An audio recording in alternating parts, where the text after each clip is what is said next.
Minahal naman kita ng lubusan, ngunit bakit ako'y iyong sinaktan? Ganun na ba ako kadaling kalimutan, kadaling iwasan? Ang dating masasayang alaala ay bigla na lang naglaho na parang bula. Masaya nating alaala, hindi man lang nagtagal. Sa tuwing may naririnig na musika, ika'y naaalala. Napapaluha, napapatanong sa'king sarili, saan ba ako nagkamali? O aking pinakamamahal, bakit ako'y iyong iniwan? Dahil ba sa ugaling hindi maintindihan? O aking pinakamamahal, ano ang iyong dahilan? Ngunit, kung ako'y iyong tatanungin, kung ika'y mahal pa rin, palagi naman, kahit ako'y iyong nasaktan ng lubusan, pinaluhan na ng walang katapusan, patuloy kitang minamahal.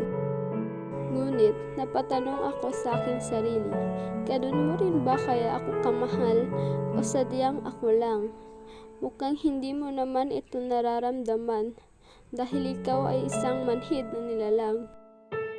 Napakasakit mong tanggapin ang nalamang na iyong pagtingin ay nasa iba na rin. Sino nga iyon? Ang aking malapit na kaibigan. O aking mahal, napakasakit itong tanggapin, pero bakit siya pa? Bakit? Bakit humanap agad ng iba? Andito naman ako, umaasang ang ating pagsasamahan ay maisaayos pa. Napakadali na lang bang kalimutan ang lahat ng ating pinagsamahan? Aking mahal, bakit ika'y ganyan? Ako'y nahihirapan ng kalimutan ka, ngunit humanap ka ng iba. Kay dali mo lang kinalimutan lahat ng ating pinagsamahan, basta-basta mo na lang binitawan. Binigay ko naman ang lahat, ngunit naiwang biguan. Hinintay kita mahigit 9 na buwan, ngunit parang hindi ko nakakayanin ang sakit na nararamdaman. At sana, ika'y aking makalimutan, dahil hindi ko na kayang masaktan. Minahal mo nga ako ng lubusan, ngunit iniwanan ng sakit na hindi pa man mapapalitan.